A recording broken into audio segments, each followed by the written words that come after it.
So I just saw Wuthering Heights, directed by Emerald Fennell. This is her third feature film, and she has said that she wrote this film from the perspective of her teenage self, and that kind of explains everything, even her two previous films. Her first film, Promising Young Woman, was very confused about how to tackle its own subject matter. Even on a technical level, it was so poorly put together that you'd swear that Fennell was assembling the pieces by launching them at each other from a catapult. Then she made Saltburn, which was an improvement, but at the end of the day, it was still Saltburn. It was just as equally as confused as to what it wanted to say. It was very shallow, almost pointless, but it at least gestured towards something interesting. And Saltburn also has what could be the worst ending of all time, so all goodwill was demolished. Now Fennell has adapted Charlotte. Is it Charlotte Bronte or is it the other Bronte?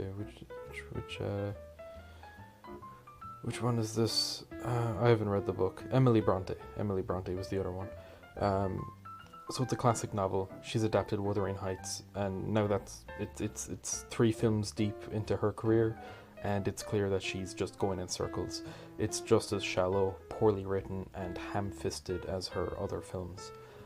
This film feels like it was laser-focused to appeal to Stan Twitter and to generate unfunny letterboxed one-liners.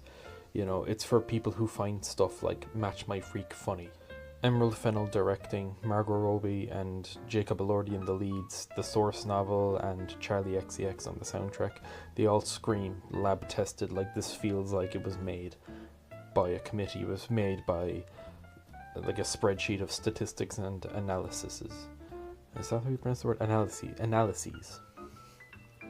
It tries so hard to be provocative but ends up feeling like it was made by someone who has never had sex before. It's very tame, extremely clumsy, and sometimes unintentionally funny. It's impossible to take any of this seriously. They constantly bombard you with the most obvious sexual innuendos to the point where everything is a reference to erections or semen or periods or vaginal discharge.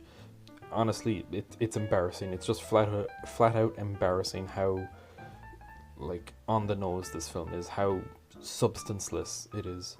It even feels like a step back from Saltburn, which itself, like to its credit, it actually felt insatiably horny. And I can't help but compare this to Julia Ducournau's films, which successfully come across as feral and deviant and transgressive. And one of her movies, like Titan, you know, that also features innuendos, but they actually serve a thematic purpose and aren't fucking cringe. Margot Robbie is terrible here. She doesn't know what type of movie she's in, but that's okay because Fennell doesn't know either. Jacob Elordi is decent. Martin Clunes, I don't know how to pronounce his name, steals the show with his brief screen time and is honestly too good for this dirge. I normally really like Charlie XCX, but the songs she provides here are just straight up bad. Like that House song with John Cale is flat out irritating to listen to. They don't even fit in with the film either, and I don't mean that because they're anachronistic electro-pop tunes. I mean that they don't complement the tone at all. They feel shoved in. Sometimes the film will just grind to a halt so that it can turn into a music video.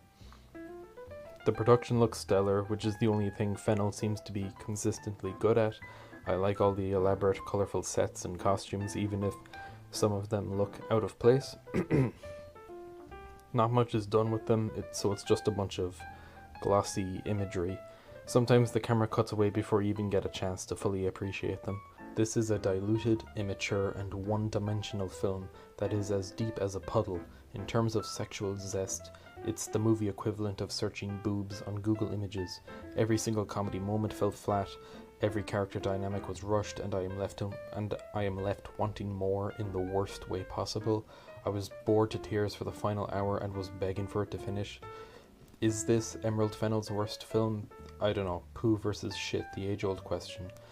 I thought this was absolutely insufferable, and I'm going to give this a 3 out of 10.